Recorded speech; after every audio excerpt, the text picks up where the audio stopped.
Salut tout le monde, nouvelle vidéo aujourd'hui dans laquelle je vous propose de voir comment intégrer un système de connexion avec Google à son site internet en PHP. Alors Google va nous proposer plusieurs systèmes pour faire ça. Un système un peu historique, c'est l'implémentation du protocole OAuth 2.0. Donc c'est un protocole d'authentification qu'utilise Google et que d'autres entreprises ou d'autres sites internet utilisent également.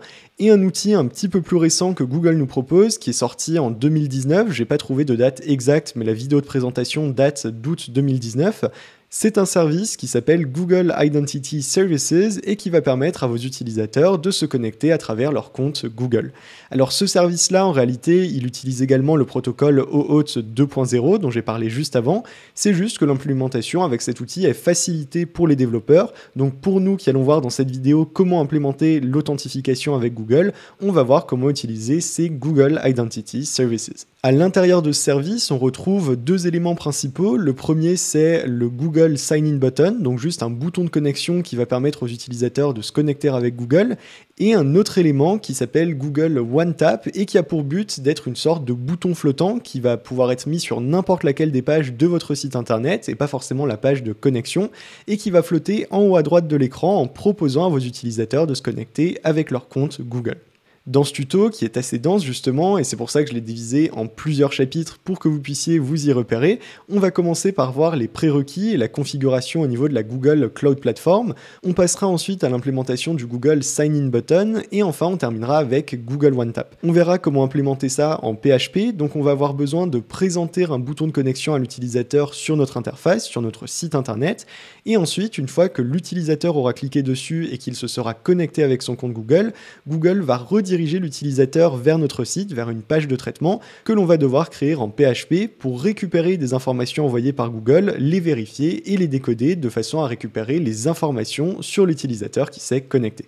Alors je vous rassure tout de suite, l'implémentation n'est pas particulièrement difficile, ça reste tout à fait accessible techniquement, c'est juste qu'il y a pas mal d'étapes à réaliser, donc ça peut être un petit peu long, et malheureusement dans la documentation de Google, je la trouve un petit peu éparse, il faut aller chercher des informations à gauche à droite, et ça manque un peu d'un guide vraiment étape par étape pour nous montrer comment implémenter ça. Cette vidéo, elle est donc là pour tenter d'y remédier et de vous montrer comment vous pourrez mettre en place ce système d'authentification vraiment étape par étape. Juste avant de commencer, vous remarquerez également dans ce tuto que j'ai fait un petit test au niveau du thème de l'éditeur de code. J'ai décidé d'utiliser un thème clair, histoire d'avoir un peu moins de clignotement entre le thème qui est d'habitude sombre et les couleurs du navigateur, les pages web qui sont la plupart du temps claires. Je vous invite à me dire dans les commentaires ce que vous en pensez, si vous préférez, si ça change rien ou même si c'est pire, et selon vos réponses, je verrai si je conserve ou non ce paramètre pour les prochaines vidéos.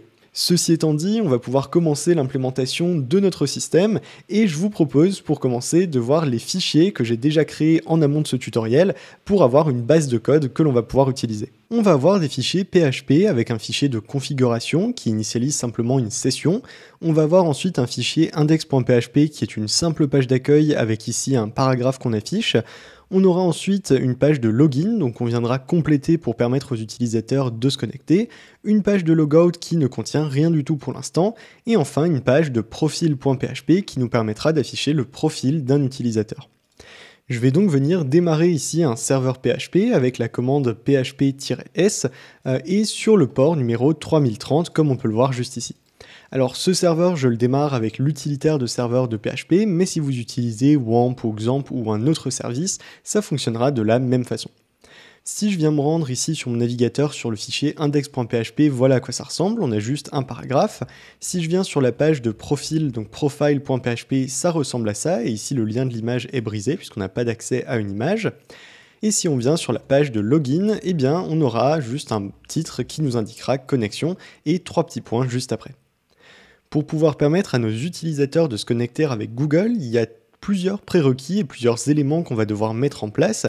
Et la première étape, c'est de créer des identifiants à travers la console API de Google. Donc cette console API ou console API, c'est une console, une sorte de gestionnaire qui va nous permettre de gérer tous les services qui sont liés à Google et que l'on veut utiliser dans nos projets. Donc ce lien-là, comme tous les autres que je vais vous montrer après, sont évidemment dans la description. Là, j'ai déjà ouvert pas mal d'onglets pour isoler les choses dont on va avoir besoin. Et je vous propose de vous rendre sur la console API Google, justement, pour pouvoir créer notre projet dans Google. Si vous n'avez pas de compte Google, c'est donc le moment d'en créer un, puisqu'il en faut un pour accéder à ces services. Et ici, vous voyez qu'il nous demande de sélectionner un projet, ou bien de créer un projet en cliquant ici, ou bien ici, dans sélectionner un projet, on va pouvoir en créer un. Un projet, vous pourriez en faire par exemple un par application. Si vous avez plusieurs applications, sites internet ou logiciels qui doivent utiliser les services de Google, vous pouvez créer un projet par site internet par exemple. Donc moi ici dans le nom du projet, je vais indiquer tuto connexion avec Google. On peut sélectionner une organisation s'il le souhaite, mais c'est pas obligatoire. Moi, j'en ai pas de paramétré et on va pouvoir cliquer sur créer pour créer justement ce projet à l'intérieur de cette plateforme. Alors ça peut mettre quelques secondes, voire quelques minutes pour créer le projet.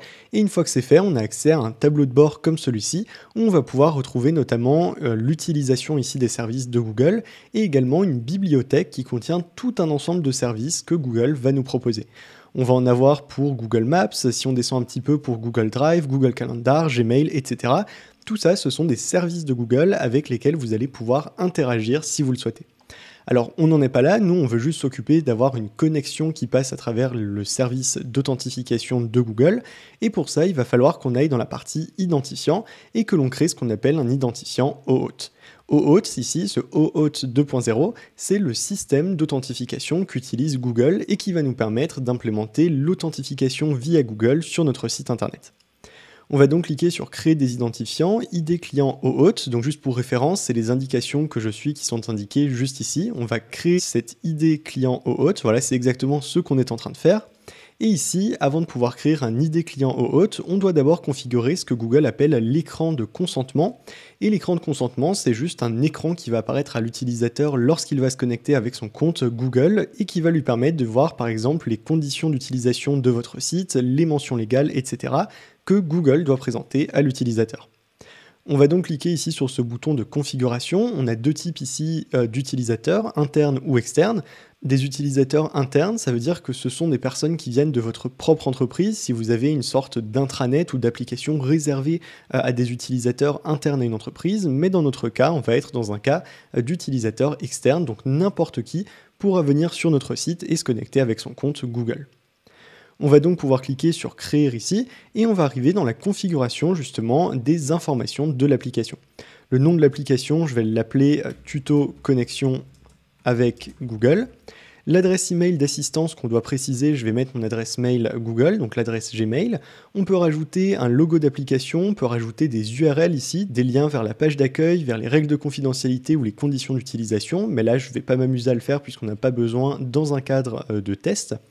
Et ensuite, on pourrait ajouter des domaines autorisés, mais ça, je vais en reparler un tout petit peu plus tard, puisqu'on va le faire à travers la création des identifiants, donc des identifiants OAuth, et non pas ici depuis la configuration de cet écran de consentement. Donc je vais laisser tout ça vide pour l'instant, et je vais juste revenir écrire à nouveau mon adresse mail ici pour les coordonnées du développeur qui sont obligatoires. Donc je vais ici indiquer mon adresse mail, et je vais pouvoir cliquer sur le bouton enregistrer et continuer. On va ensuite pouvoir choisir des niveaux d'accès. Alors les niveaux d'accès ici, ce sont des éléments auxquels vous allez demander d'accéder dans les profils Google de vos utilisateurs. Je vous donne un exemple, un utilisateur se connecte, vous voulez connaître sa photo de profil, son adresse email et son nom, eh bien ce sont des éléments que vous allez devoir demander à Google de vous renvoyer. Si vous voulez demander par exemple de pouvoir consulter les mails de cet utilisateur à travers le service Gmail par exemple, eh bien ce sera un autre niveau d'accès qu'il faudra demander. Donc ici, on va cliquer sur ajouter ou supprimer des champs d'application et on va sélectionner les trois premiers ici, qui sont l'email de l'utilisateur, le profil, donc les informations de base du profil de l'utilisateur, et enfin un OpenID, donc simplement un identifiant ici de l'utilisateur. Vous voyez qu'on en a plein d'autres ici avec BigQuery API et puis dans les pages suivantes on va avoir d'autres choses. Si l'on avait activé des API ou des services supplémentaires depuis la bibliothèque ici de Google, on aurait pu avoir accès à des informations supplémentaires comme par exemple, je le disais avant, les emails de la personne. Donc une fois qu'on a sélectionné les niveaux d'accès, on va pouvoir cliquer sur mettre à jour et ici vous voyez qu'on a les niveaux d'accès non sensibles qui sont apparus. Si on avait choisi quelque chose de plus sensible, donc par exemple, imaginons de pouvoir envoyer des emails grâce à Gmail comme si on était l'utilisateur, donc au nom de l'utilisateur, là c'est quelque chose qui est bien plus sensible et donc ça apparaîtrait dans ces champs d'application sensibles, ce qui aurait pour conséquence de rendre la validation et la vérification de votre site internet par Google bien plus stricte que si l'on a uniquement des niveaux d'accès non sensibles. Donc on va rester sur ces niveaux d'accès-là, on n'a pas besoin de plus de choses pour faire de l'authentification, et on va pouvoir cliquer sur enregistrer et continuer. La dernière chose qu'on va devoir préciser ici, ce sont les utilisateurs de test, et la raison pour laquelle on a besoin de ça, c'est puisque par défaut l'application n'est pas vérifiée, elle n'est pas autorisée par Google, donc il va falloir faire une vérification qu'on va pas faire ici dans ce tutoriel, mais avant de mettre votre application en ligne, donc si vous voulez mettre votre site internet en ligne en production et que tout le monde puisse y accéder, avec ici le système de connexion par Google, eh bien il faudra auparavant que votre projet ici ait été validé par Google. Donc je vous montre juste après comment vous pouvez demander cette validation, mais en attendant, il va falloir qu'on ajoute des utilisateurs test en cliquant ici sur Add User. Vous pouvez les ajouter par adresse email, et donc moi je vais utiliser uniquement ma propre adresse email ici, que je souhaite ajouter comme utilisateur test, donc je vais cliquer sur Ajouter, et on va pouvoir cliquer sur Enregistrer et continuer. Alors vous voyez ici, il peut vous afficher cette erreur comme quoi le compte qui a été choisi n'est pas éligible et n'a pas pu être ajouté. Si jamais, il me semble que c'est pas bien grave, ça peut être parce que c'est votre propre adresse email et qu'elle est autorisée par défaut en fait à se connecter, mais si jamais vous ajoutez d'autres adresses mail, ça ne devrait pas poser de problème. Donc je vais juste ignorer ce message là et vous allez voir par la suite quand on va se connecter avec Google sur notre application ou notre site internet, eh bien ça fonctionnera tout de même. Dans le résumé ici, on nous affiche les informations que l'on vient de saisir, donc je vais aller tout en bas et venir cliquer. Vous voyez d'ailleurs ici, utilisateur test, on voit bien mon utilisateur, donc c'est bon, et je vais pouvoir cliquer sur revenir au tableau de bord. Cette configuration étant faite, je vous le disais tout à l'heure, vous voyez que l'état de la publication est en test pour l'instant. Si on voulait vérifier et valider complètement notre application, il faudrait cliquer sur publier l'application et ça entrerait dans le processus de vérification que Google va faire pour autoriser votre application. Donc dans le cadre de ce tuto, encore une fois, on va rester en état de test, on n'a pas besoin de publier l'application lorsqu'on fait du développement local.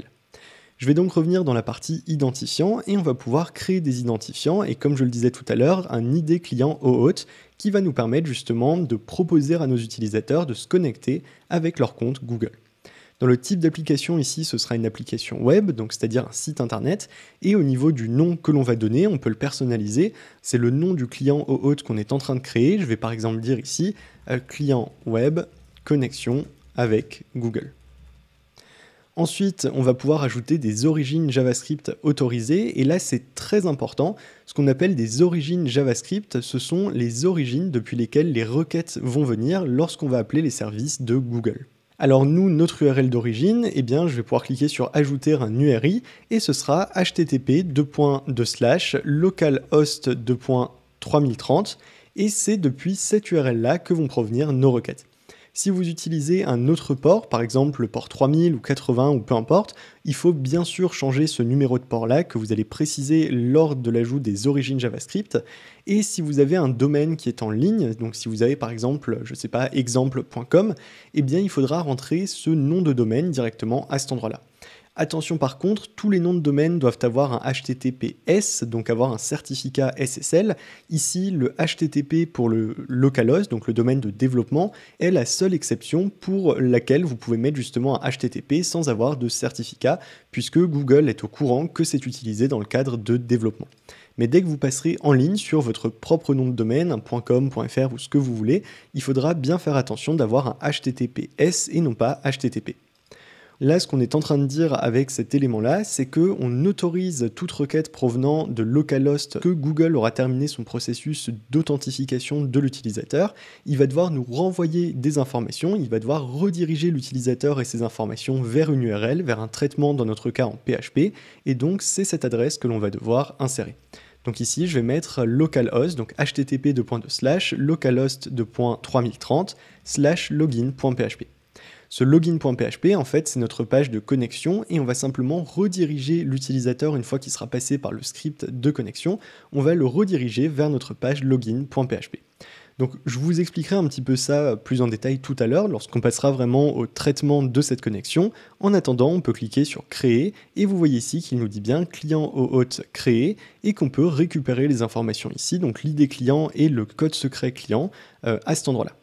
Alors je vais laisser cet encart ouvert, mais si jamais vous le fermez par inadvertance, vous pourrez toujours récupérer votre ID client juste ici, juste derrière, et vous pourrez donc à nouveau le copier. On va donc passer à la partie de l'intégration. Réellement, tout ce qu'on a fait jusqu'à présent, c'est vraiment de la préparation. On a préparé le terrain pour avoir tous les outils dont on va avoir besoin. Et à présent, ce qu'on va pouvoir faire, c'est de modifier notre page typiquement de connexion pour proposer un bouton de connexion avec Google. Alors pour proposer ce bouton de connexion, il va falloir qu'on charge une librairie, qu'on charge du code JavaScript que Google va nous proposer de façon à afficher facilement un bouton de connexion. Je vais pouvoir pour ça aller sur ce lien ici, c'est charger la bibliothèque cliente de Google. On va copier ici ce petit bout de JavaScript, donc d'insertion ici ou d'import de script JavaScript, et je vais venir le coller directement sur ma page de connexion. Donc login.php, je vais aller juste avant la fermeture de la balise body, comme ceci, et je vais pouvoir coller mon script. À présent, si jamais on recharge la page, ça ne va pas changer grand chose, on peut essayer de la recharger mais vous voyez qu'il ne se passe rien du tout de plus, et vous constaterez aussi que j'ai laissé la console ouverte de côté, et je vous invite à faire de même. Pourquoi ? Puisque si jamais il y a une erreur liée au service de Google, à l'intégration ici de la librairie de Google dans le côté client, donc en JavaScript, eh bien vous aurez des erreurs affichées directement à cet endroit-là. Donc je vais venir ensuite dans un autre onglet, et cet outil-là, c'est un outil de génération de code HTML proposé par Google. Alors cet outil-là, je vous invite à ne pas le traduire dans une autre langue si jamais ici vous voulez le traduire par exemple d'anglais à français, parce que j'ai eu plusieurs petits problèmes en l'utilisant, on ne pouvait pas cliquer sur certains boutons à cause de la traduction qui faisait un petit peu sauter l'outil. Donc je vous propose juste de le garder en anglais, mais vous allez voir que c'est très simple à utiliser. Cet outil nous permet en fait de générer du code pour afficher les boutons de connexion de Google à l'utilisateur. Alors la base de la configuration, ça va être d'entrer le Google Client ID, et ça devrait vous dire quelque chose, puisque c'est ce qu'on vient de créer, c'est l'ID client Google que l'on peut copier juste ici. Je vais venir le coller dans cet outil, et ensuite on va avoir d'autres options. Ici le data context, donc là c'est un contexte de connexion, on veut que l'utilisateur puisse se connecter à notre site, donc je vais laisser sign in. Ce ID token nonce, on n'en a pas besoin dans notre cas, donc je vais juste le laisser décocher. Et le login URI, je vous en ai parlé juste avant, c'est la redirection après le login, après l'étape de connexion, où l'on va rediriger l'utilisateur. Donc ici ce sera localhost.3030/login.php. Je vais cliquer sur Next, et ensuite on a deux possibilités de méthodes que Google va nous proposer pour nous connecter. On va avoir dans un premier temps le One Tap, et dans un second temps le Sign in with Google button, donc le bouton de connexion avec Google. Alors on pourra activer les deux d'un coup, mais je vous propose d'utiliser uniquement le Sign in with Google button pour l'instant, et on verra à quoi sert le One Tap juste après. Ce bouton-là, on peut utiliser un bouton standard ou une icône seule si on le souhaite. On peut customiser un petit peu le thème également si on en a envie. Je vais le mettre par exemple ici en bleu. On peut modifier le message qui va être affiché. Donc ici, c'est des messages par défaut que Google met en place. Et enfin, on peut modifier la taille également du bouton. Et aussi si on veut un bouton plutôt rectangulaire ou plutôt arrondi. Une fois qu'on a paramétré tout ça comme on le souhaite, on va pouvoir cliquer sur le bouton Get Code ici tout en bas, et vous voyez qu'on nous affiche une modale, une petite pop-up, avec deux balises HTML complètes avec plein d'attributs que l'on va pouvoir directement copier. Ce code HTML, en fait, on va pouvoir le coller sur notre site internet à l'endroit où on souhaite intégrer ce bouton de connexion avec Google, et le fait d'avoir chargé la librairie JavaScript auparavant va permettre à Google de repérer ces éléments et de les transformer automatiquement en boutons de connexion. Donc ici, grâce à ces deux balises, il faut bien avoir les deux ensemble, on va avoir notre paramétrage complètement fait qui va nous permettre d'afficher le bouton de connexion avec Google. Donc je vais recharger la page ici, et vous le voyez, il m'affiche bien se connecter avec Google. Vous remarquerez peut-être également qu'au niveau de la console, il m'indique ici l'origine qui a été donnée n'est pas autorisée pour le Client ID que l'on a donné. Alors ça, l'origine, c'est toujours cette URL ici d'origine, et ce que je vous propose pour être sûr que Google soit OK avec nos origines, c'est d'en rajouter simplement pour être sûr que Google n'ait pas de problème avec la provenance de nos requêtes. Je sais que le fait d'avoir des ports particuliers peut parfois un petit peu déranger, donc ici ce qu'on va faire, c'est qu'on va revenir dans notre client web connexion avec Google, et on va aller un petit peu plus bas, vous allez voir ici dans les origines JavaScript, je vais rajouter le localhost, mais cette fois-ci en enlevant le port 3030, juste pour être sûr que dans tous les cas, Google autorise bien mon domaine d'origine. Je vais faire de même ici avec les redirections, je vais ajouter un URI et je vais retirer le port ici pour être sûr encore une fois que Google ait bien la version sans port et avec, et comme ça selon les vérifications qui seront faites, on devrait être nickel avec ce que Google attend. Si je recharge encore une fois la page, vous voyez cette fois-ci qu'il n'y a plus aucun message d'erreur qui apparaît à cet endroit-là. Donc à présent, on peut se connecter avec Google, c'est-à-dire que si je viens cliquer ici sur le bouton, il m'affiche une fenêtre dans laquelle je vais pouvoir choisir un compte Google et lorsque j'aurai cliqué sur ce compte Google, il va me rediriger vers la page login.php. Donc la même page qui est ici, c'est celle qu'on a donnée dans les paramètres de redirection de Google. Et une fois cette redirection effectuée, enfin dans cette redirection, Google va donner des informations sur notre compte à notre site internet. Je vous propose de regarder ça d'un petit peu plus près en allant modifier ici notre page de connexion, donc login.php. Vous voyez ici qu'on a un petit bout de script PHP tout en haut, je vais sauter quelques lignes et on va venir faire un var_dump ou plutôt un printer de la variable post, donc qui va contenir tout le corps de la requête que Google nous aura envoyé. Si je viens ici recharger la page de login, vous voyez qu'il affiche rien du tout, on a un array vide, donc un tableau qui est complètement vide, mais si je viens me connecter avec Google et cliquer ici sur mon compte, je vais dire ici je confirme, je veux bien que l'application ait accès à mes informations Google, donc je confirme. Et ici vous voyez qu'on a deux petites choses dans notre array post cette fois-ci. On va avoir un credential, donc ça c'est un jeton, un long jeton qui a été donné par Google, et ensuite un GCSRF token, donc un autre jeton cette fois-ci qui est beaucoup plus court et qui est une valeur également qu'il va falloir que l'on vérifie. En fait, ce credential qu'on a juste ici, c'est lui qui va contenir l'identification de notre utilisateur et qu'on va devoir utiliser pour permettre à l'utilisateur de se connecter. Là, en réalité, le processus de connexion avec Google a déjà fonctionné, il faut juste maintenant qu'on le traite du côté de PHP. Pour faire ça, on va avoir besoin d'un petit peu de code PHP évidemment, mais pour nous aider, Google nous propose un SDK, donc un Software Development Kit, c'est-à-dire une librairie qui regroupe déjà tout un ensemble de fonctions que l'on va pouvoir utiliser. Pour ça, ce SDK il est disponible ici sur GitHub, donc c'est un repository complet. Et pour l'installer, alors soit on pourrait copier tous les fichiers manuellement et venir les coller dans notre projet, ou alors la méthode bien plus simple, c'est d'utiliser le gestionnaire de dépendances Composer qui va nous permettre d'importer en une ligne de commande cette librairie. Si jamais vous n'avez pas Composer ou que vous n'êtes pas familier avec, je vous invite à juste taper sur Google par exemple comment installer Composer, ou bien si vous êtes OK avec l'anglais, à aller sur le site internet ici getcomposer.org et vous aurez toutes les instructions pour pouvoir le télécharger. Ça se fait assez rapidement et surtout ça va nous permettre ici de copier cette ligne de commande Composer require Google API Client et de retourner au niveau de notre code ici dans VS Code. Je vais venir fermer le serveur PHP et si je colle cette ligne de commande et que je clique sur Entrée, vous voyez qu'il me charge toute la librairie ici, tout ce dont on va avoir besoin pour utiliser le SDK de Google. Une fois l'installation terminée, je vais pouvoir faire un petit peu de place ici, je vais relancer surtout mon serveur PHP, et vous voyez qu'il m'a ajouté dans le fichier composer.json le Google API Client, et on va retrouver tous ces fichiers ici qui sont utilisés dans ce package, dans cette librairie, on va les retrouver à l'intérieur du dossier Vendor. Pour importer ça dans notre code, on va passer par le fichier config.php et on va faire un require de vendor/autoload, donc c'est un fichier qui existe dedans, .php. Et avec ce simple require ici de autoload.php, c'est ce fichier-là, on va importer automatiquement toutes les dépendances de notre projet qui sont gérées par Composer.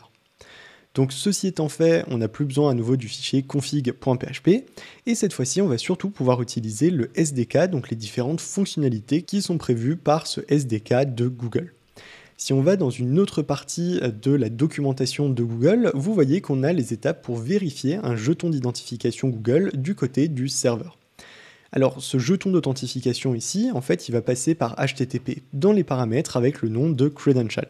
Ça doit vous rappeler quelque chose puisque credential, c'est ce que je vous ai montré juste avant, c'était le long jeton que l'on a pu voir dans le printer des données post reçues après la connexion avec Google. Juste avant d'utiliser ce credential, il va falloir faire une autre vérification qui est une vérification purement de sécurité qui va nous permettre de vérifier la provenance et l'intégrité en quelque sorte de la requête. Donc ce jeton ici CSRF, je ne vais pas rentrer plus en détail sur ce à quoi ça sert, mais ce qu'il faut savoir c'est qu'on va pouvoir le comparer. En fait Google en l'utilisant va générer un cookie sur notre site et il va également nous renvoyer ce GCSRF token, donc c'est cette partie-là qu'il nous renvoie après la connexion. Et ce GCSRF token, on va pouvoir le comparer à printer. Je vais faire un autre printer ici, printer de cookies cette fois-ci, donc qui sont les cookies de notre site internet. Si je viens recharger la page, donc je vais juste la charger comme ceci en rafraîchissant le lien, vous voyez qu'on a dans les cookies automatiquement un GCSRF token, comme ceci, et on va pouvoir le comparer avec le GCSRF token qui est renvoyé par Google. Donc je vais me reconnecter encore une fois, et vous voyez ici qu'il a d'ailleurs changé, on en a un nouveau, et c'est bien le même que celui que Google nous renvoie.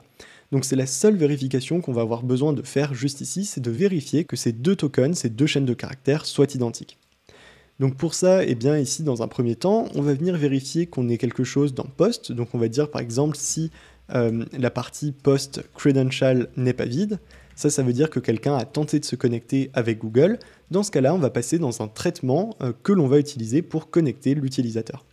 Et la première chose dans ce traitement, ça va être de dire si jamais ici cookie CSRF ou plutôt GCSRF token, je vais copier carrément le nom pour être sûr de ne pas faire de faute de frappe, je vais le coller ici. Donc si jamais ce token est vide, ou alors si jamais cette fois-ci c'est pas ce token qui est vide mais que c'est dans la requête post qu'il ne contient rien, donc qu'on n'a pas ce token là, ou alors que les deux sont différentes, donc ici que la valeur qu'on a à l'intérieur de notre cookie est différente de la valeur qui nous est renvoyée par Google, donc, comme ceci, si les deux valeurs sont différentes, dans ce cas-là, on va entrer dans un traitement.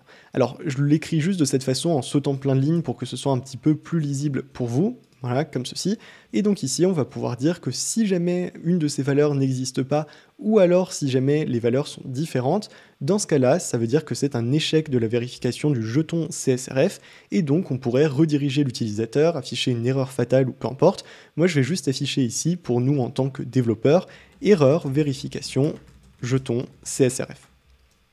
On peut faire un exit ici pour être sûr qu'on n'aille pas plus loin dans le traitement, puisqu'à ce stade, si les jetons ne sont pas identiques, ça veut dire qu'on a potentiellement un souci que la requête n'a pas été faite correctement ou que quelqu'un a tenté d'injecter une requête malveillante pour se connecter. Donc, une fois qu'on a vérifié ce token, on va pouvoir concrètement utiliser le SDK, donc ce que je viens de nous faire télécharger, le SDK de Google, et avec celui-ci, on va faire la deuxième étape qui est la vérification du jeton d'identification. En fait, toute cette étape ici, on peut la faire en utilisant ce Google API Client Library, donc ce qu'on vient de télécharger avec Composer, et vous voyez qu'on a des exemples pour plusieurs langages de programmation.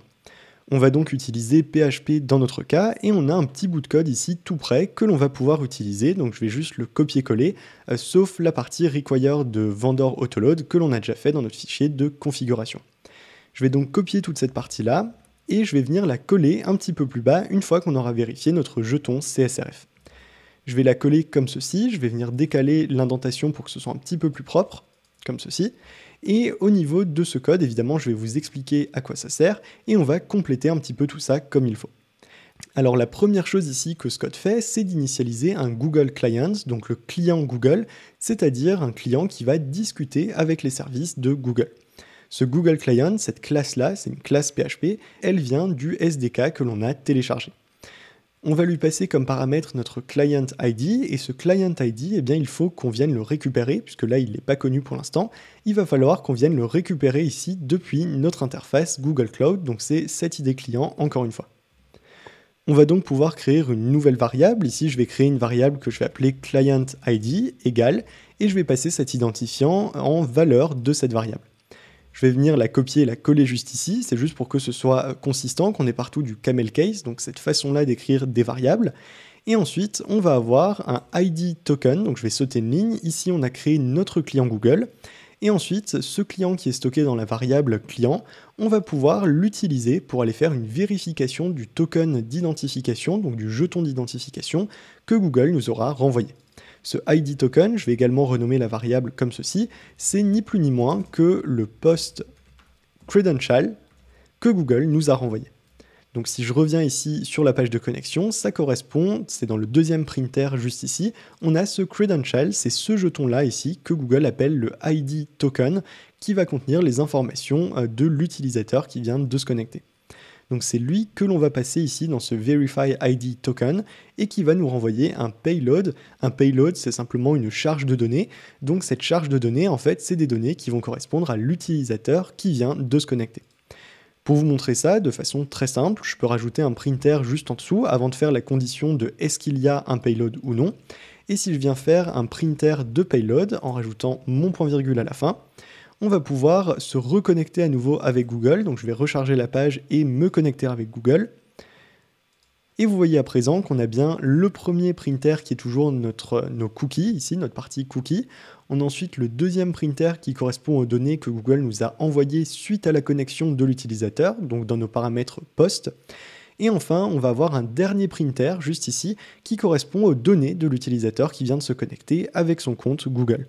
Et vous le voyez ici, dans ces données-là, on retrouve par exemple mon adresse mail, on retrouve mon nom, name ici Boris, un given name également qui peut être différent, c'est le nom donné sur le profil Google, et on va avoir une picture, donc une photo, qui correspond à la photo de profil de l'utilisateur qui est connecté.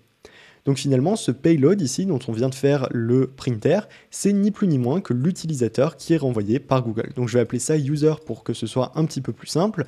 Je vais enlever mon printer, et ici, ce que je vous propose de faire, c'est session user, comme ceci, est égal à user. Donc on enregistre l'utilisateur dans notre session en PHP. On va ensuite pouvoir faire une redirection, donc header location, et on peut renvoyer vers le profil.php, et enfin exit pour dire qu'on veut quitter cette page. On peut également faire un traitement si on n'a pas de payload, donc si on n'a pas ici d'utilisateur, ça voudrait dire qu'un problème est survenu lors de l'authentification, et donc on va pouvoir indiquer par exemple echo erreur lors de l'authentification. Je ne vais pas forcément laisser de exit juste en dessous ici, pourquoi? Puisqu'on est déjà sur la page de connexion, donc on pourrait laisser l'utilisateur retenter de se connecter en affichant la suite ici de la page, qui va juste lui réafficher le bouton de connexion avec Google. Et donc là, à présent, eh bien, si je recharge la page, je vais juste cliquer sur Entrer ici dans l'URL. Je vais supprimer également ces printers qu'on a fait tout en haut. Et à cet endroit-là, je vais pouvoir cliquer sur Se connecter encore une fois. Je vais juste recharger la page d'abord. Voilà, c'est un petit peu plus propre. Je vais cliquer sur Se connecter avec Google. On va cliquer sur le compte Google avec lequel on souhaite se connecter. Et on est redirigé vers la page de profil. Maintenant, cette page de profil, on peut évidemment venir la compléter, et pour ce faire, je peux aller dans le fichier profil.php, et la première chose qu'on va pouvoir faire, c'est de récupérer l'utilisateur qui est connecté. On va donc dire ici, si jamais notre variable de session user est vide, donc if empty session user, dans ce cas-là, on va faire une redirection ici vers location.login.php pour que l'utilisateur puisse se connecter. Et si l'utilisateur est déjà connecté, dans ce cas-là, on va stocker ces informations dans une variable, par exemple user. Ça, c'est juste pour avoir un petit raccourci. Donc cet utilisateur-là, on va pouvoir utiliser ces informations maintenant plus loin sur le profil. Donc au niveau de l'image, je pourrais utiliser par exemple user et entre crochets picture, donc qui est le lien vers son image de profil Google. On pourrait utiliser pour le nom ici par exemple user et given underscore name, qui est le nom de l'utilisateur que Google nous a donné. Ou encore user et email ici pour afficher l'email de l'utilisateur qui est connecté. Si je reviens sur le navigateur et que je recharge cette page de profil, vous voyez qu'on a toutes les informations qui apparaissent. Donc avec ça, on est capable à présent de créer une page de connexion avec Google.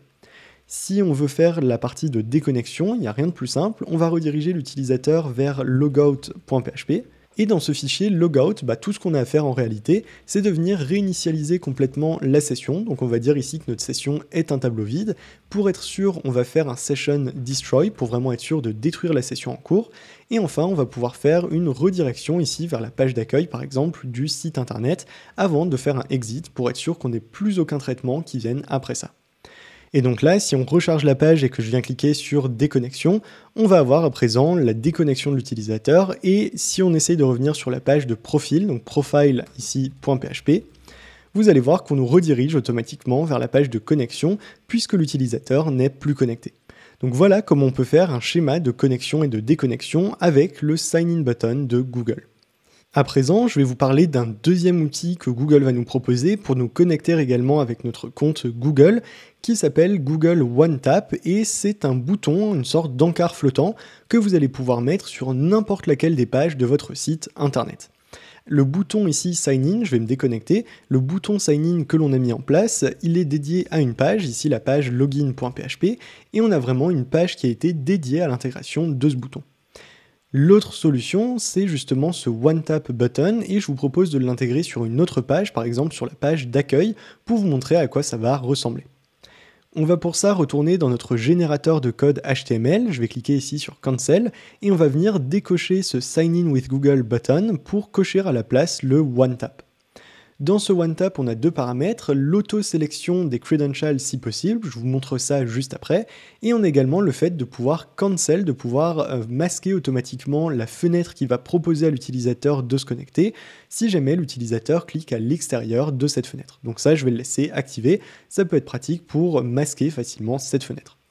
Je vais recliquer sur Get Code et vous voyez cette fois-ci que le code est bien plus court, on a juste quelques lignes cette fois-ci, et je vais pouvoir cliquer sur Copy pour récupérer cette balise HTML.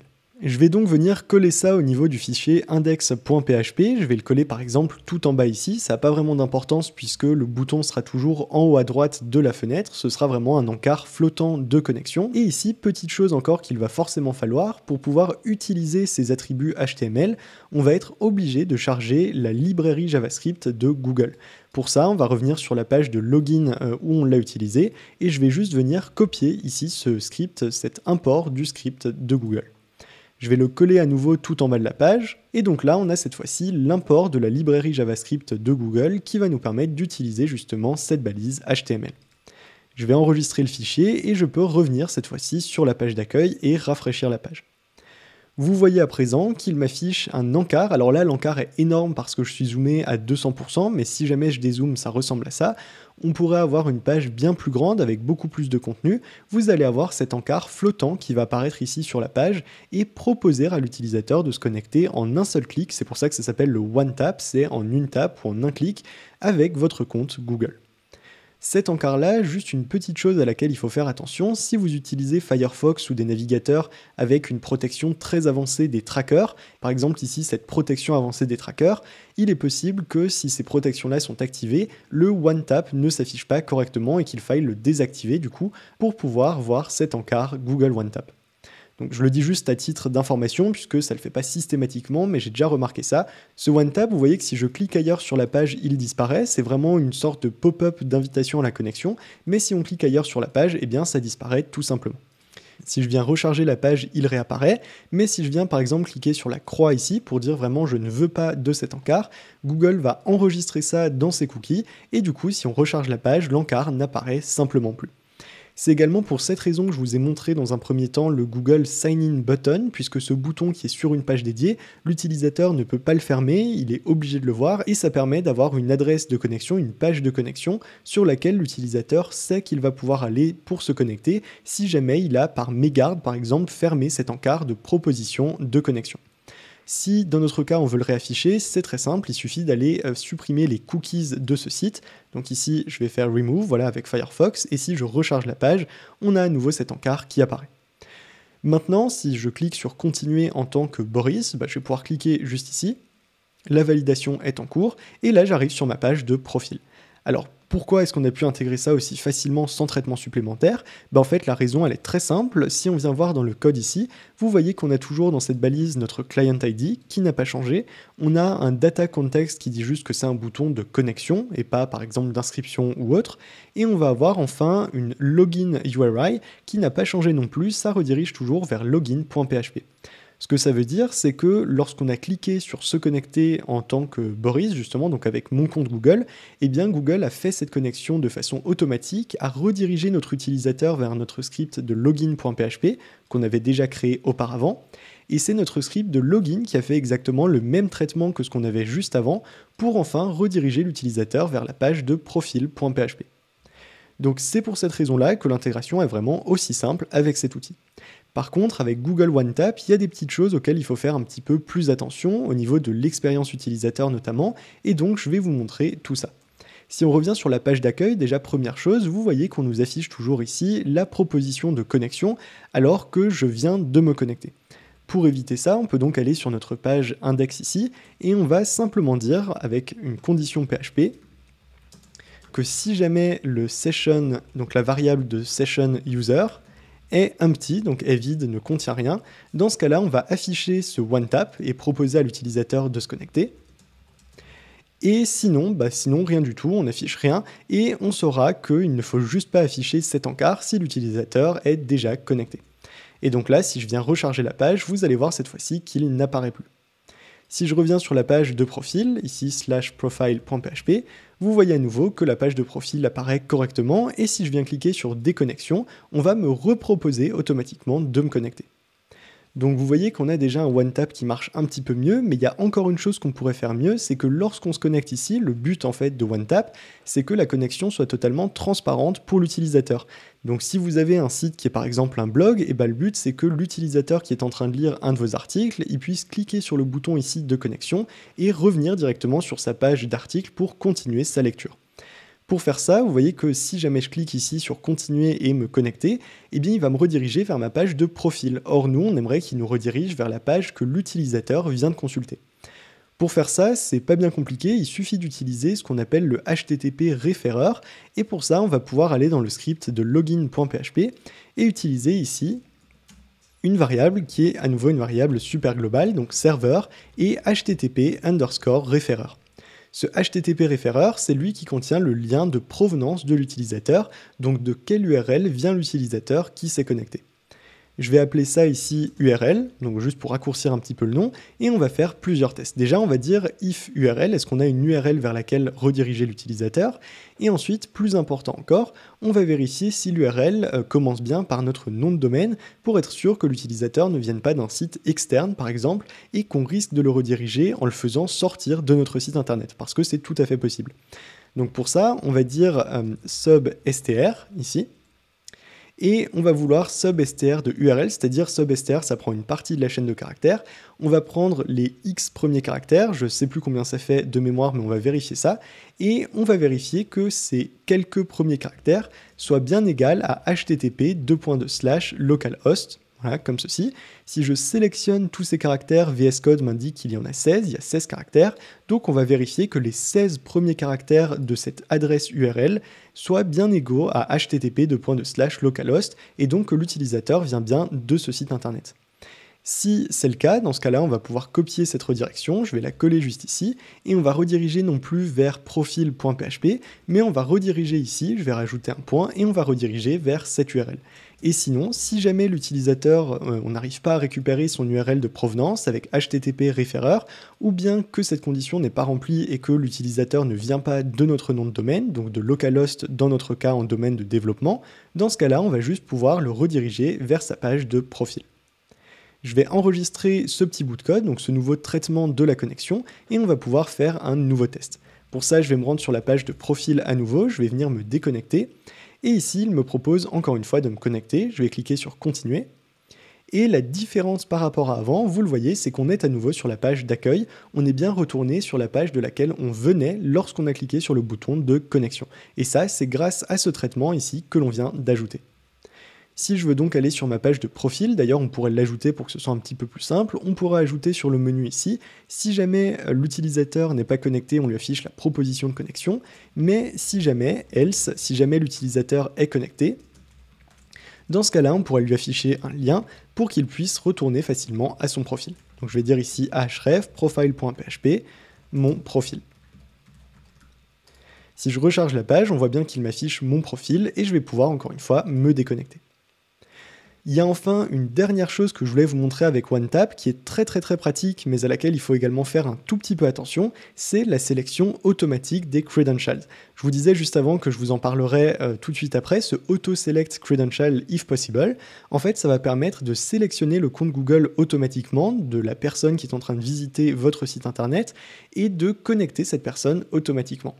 Alors si on clique sur ce bouton et qu'on génère à nouveau le code, on a juste un nouvel attribut HTML qui a été ajouté, c'est ce data autoselect égale true, qui veut dire qu'on sélectionne automatiquement le compte de l'utilisateur. Je vais donc copier juste cet attribut et on va pouvoir le coller directement dans notre fichier index.php. Ici, on va aller dans cette balise gid onload et on va venir rajouter un petit peu plus bas ce data autoselect égale true.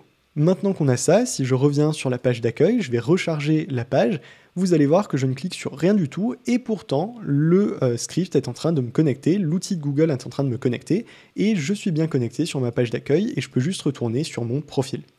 Le problème avec ça, c'est que si je clique sur déconnexion, regardez ce qui va se passer. Je suis déconnecté et Google me reconnecte automatiquement. Il se dit « Ah bah j'ai trouvé quelqu'un qui est déconnecté et qui a son compte présélectionné, donc je vais pouvoir le reconnecter automatiquement. » Et à chaque fois que je me déconnecte, Google va essayer de me reconnecter. Ça, c'est une boucle, c'est comme une sorte de boucle infinie, mais au niveau de l'expérience utilisateur, et c'est ce que Google définit ici, dans la partie sur la connexion et la déconnexion automatique. Si on va un petit peu plus bas, c'est ce que Google définit, alors juste ici, que dans le cadre de cette configuration, la sélection automatique, elle doit être interdite, parce que l'utilisateur, sinon, il va être dans une expérience utilisateur morte, ça veut dire qu'il va être dans cette sorte de boucle infinie où il va se faire reconnecter sans arrêt. Pour éviter ça, Google a prévu quelque chose de très pratique, il suffit d'ajouter une classe, la classe GID_Signout, sur le bouton, le lien ou la div qui va permettre à l'utilisateur de se déconnecter, et dès que Google va détecter un clic sur cet élément, il va automatiquement empêcher la connexion automatique. Donc on va prendre cette classe ici, je vais venir la copier et la coller au niveau du bouton de déconnexion, qui se trouve donc sur la page de profil, et on va enregistrer le fichier. Si je viens donc cette fois-ci sur mon profil, que je clique sur déconnexion, vous allez voir, attention, il va à nouveau en réalité essayer de me connecter automatiquement. Vous le voyez ici, la connexion est à nouveau en cours et on est toujours dans le même problème. En fait, la raison pour laquelle il fait ça, c'est vraiment tout simple, c'est parce que pour que cette classe puisse servir à quelque chose, il faut que le client JavaScript de Google soit chargé sur la page. Or, sur notre page de profil, c'est pas le cas pour l'instant, vous voyez qu'on n'a pas notre import de script JavaScript de Google tout en bas de la page, donc je vais le reprendre par exemple de la page index.php, venir le copier, le coller sur la page profil.php, je vais enregistrer et à présent, si on vient recharger la page de profil et que je clique sur le bouton de déconnexion, vous voyez qu'il me propose toujours de me connecter, mais il ne me connecte plus automatiquement, donc on évite cette boucle infinie de connexion. A noter que le OneTap, on l'a mis uniquement sur la page d'accueil, mais le but de ce bouton-là, ce serait de l'avoir sur toutes les pages de votre site, donc de le mettre dans un fichier qui est importé partout, sauf peut-être sur la page de connexion, justement, qui est une page dédiée avec un bouton Sign In Button, pour être sûr que si jamais l'utilisateur a fermé cet encart, pour ne plus que Google redemande à chaque fois s'il veut se connecter, et bien au moins si vous avez une page de connexion dédiée, et que je reviens ici sur login.php, ça va permettre à l'utilisateur de tout de même se connecter depuis un espace dédié à cette action. Et donc si je reviens ici me connecter, que je reprends mon compte, vous voyez ici qu'on a pu à nouveau se connecter, et si je vais sur la page profil.php, on a bien notre profil. Juste une petite chose ici, si je reviens sur la page de login, vous avez vu que j'ai été redirigé automatiquement vers cette page de login justement .php. La raison pour ça, c'est à cause de notre script ici de redirection automatique. En fait, il faudrait lui rajouter une dernière condition. On va dire ici, si jamais l'URL existe et que l'URL contient bien localhost, et si l'URL est différente de localhost 3030/login.php, dans ce cas-là, on va accepter d'être redirigé vers la page depuis laquelle on vient, et sinon, on va demander à être redirigé vers la page de profil. Donc ça, c'est juste pour éviter que dans ce cas-là, c'est ce que ça vient de me faire, c'est pour éviter que l'on se connecte, que Google traite la connexion, puis qu'il nous renvoie vers la même page de login.php. Donc si je reclique sur le bouton de connexion et que je sélectionne mon compte, cette fois-ci, j'arrive bien sur mon profil.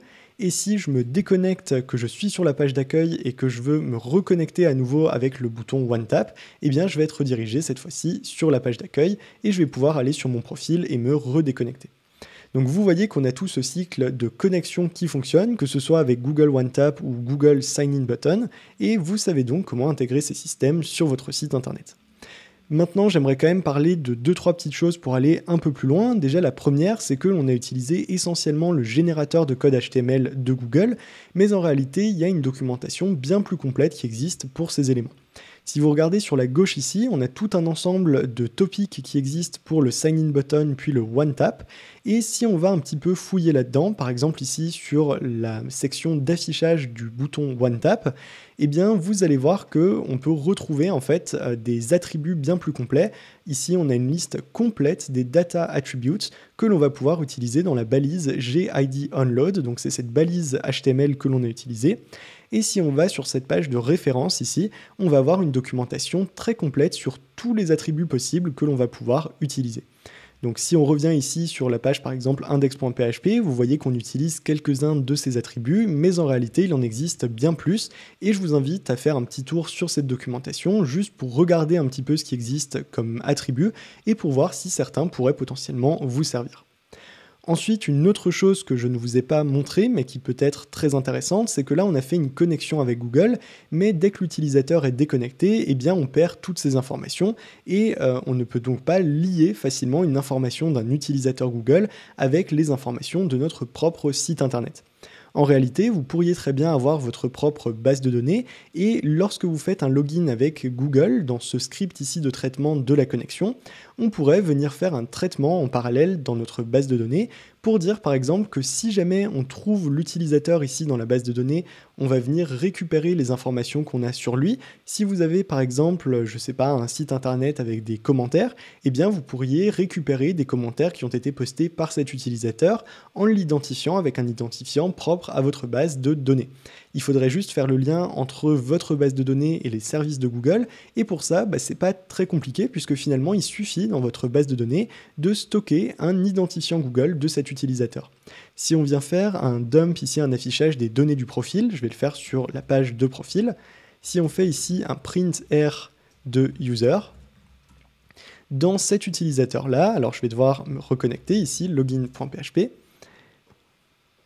et ici, dans ces données, en réalité, on va avoir un élément qui est le sub, qui veut dire subject, et c'est un champ conventionnel en fait dans ce type de jeton, dans ce type de données, qui va vous permettre d'identifier de façon unique cet utilisateur. Donc le subject ici, avec toute cette suite de chiffres, sont l'identifiant en réalité de mon compte Google. Donc c'est vraiment ce qui permet d'identifier de façon unique mon compte Google. Si on vient dans la partie de vérification du jeton d'identification, ici dans la documentation, vous voyez juste ici que Google nous montre bien l'exemple en récupérant payload sub, donc cet identifiant, et en l'assignant à la variable user-id pour bien montrer que c'est l'identifiant de l'utilisateur qui vient de se connecter. Donc vous pouvez, à partir de ces informations-là, tout à fait lier ce système d'authentification avec votre base de données et donc identifier un utilisateur de votre base de données avec cet identifiant Google. Si jamais vous ne trouvez pas ce user ID dans votre base de données, eh bien il va falloir le créer, ça veut dire que c'est un nouvel utilisateur, et si vous le trouvez déjà, eh bien ça veut dire que l'utilisateur s'est déjà connecté avec Google, et donc vous allez pouvoir lier automatiquement, faire le lien entre cet identifiant Google, donc ce sub ici renvoyé dans le système d'authentification de Google, avec un champ de la table des utilisateurs dans votre base de données qui contiendra également cette information. Donc voilà comment vous allez pouvoir lier de façon assez simple et efficace ce système d'authentification avec votre base de données. De cette façon-là, au lieu d'avoir l'utilisateur de Google enregistré dans la session, vous pourriez en fait avoir votre propre utilisateur, donc un utilisateur qui vient de votre base de données avec votre propre structure, et vous pourriez avoir cet utilisateur plutôt enregistré dans votre session. Enfin, une dernière chose également sur laquelle je voulais tout de même insister, ici on est passé par le processus en HTML et en PHP pour faire cette authentification avec Google, mais il existe également d'autres façons de le faire avec d'autres backends, avec une récupération du token dans le côté client, donc en JavaScript directement, que vous pourriez échanger avec une API ou avec d'autres systèmes si jamais vous utilisez des technologies ou des langages de programmation différents. Ici, c'est vraiment une des façons de faire que je vous ai présentées, mais il en existe d'autres également, et tout ça, vous l'avez également dans les rubriques avancées, juste ici, où vous allez avoir, par exemple ici, la gestion des réponses d'identifiants avec des fonctions JavaScript, et là, dans notre GID onload, vous voyez qu'au lieu d'avoir un data redirect URI, ou le data login URI plutôt, pour rediriger l'utilisateur après la connexion, comme on l'a juste ici, eh bien on va avoir plutôt un data callback qui va appeler une fonction JavaScript qui elle-même va récupérer le jeton d'authentification et donc vous permettre de connecter un utilisateur dans le front-end en JavaScript directement. Donc ça, c'est également des possibilités, mais l'intérêt d'utiliser un langage back-end, comme ici PHP, c'est justement de pouvoir vérifier l'intégrité du jeton que Google vous aura renvoyé et de pouvoir interagir par exemple avec votre base de données pour sauvegarder l'utilisateur. En tout cas, j'espère que ce tutoriel vous a plu. Je vous invite à faire un tour dans la documentation de Google si vous le souhaitez. Je vous ai mis tous les liens évidemment dans la description. Donc tous les liens que je vous ai montrés ici et qu'on a utilisés sont dans la description. Vous retrouverez également un lien sur mon site internet pour retrouver le code de ce tutoriel. À noter qu'il vaut mieux créer vos propres identifiants et ne pas essayer d'utiliser le mien, cet ID client ici Google, simplement puisque à la fin de ce tutoriel, je vais supprimer ce projet test, donc ça ne sera plus disponible et ça ne fonctionnera plus. Et enfin, au niveau de la documentation, si vous êtes à l'aise avec l'anglais, je vous invite fortement à utiliser la version en anglais de la documentation, puisque la traduction est parfois un petit peu approximative. Malheureusement, c'est une traduction automatique faite avec l'API de Google Translate, donc certains mots parfois sont un peu imprécis et je trouve que c'est bien plus facile à lire en anglais si on est à l'aise avec ce langage, plutôt que d'essayer de la lire en français. Voilà pour ces dernières petites recommandations. Encore une fois, j'espère que ce tutoriel vous aura plu. Si c'est le cas, je vous invite à mettre un petit pouce bleu et à vous abonner à la chaîne. Et sur ce, je vous dis à très bientôt pour de prochaines vidéos.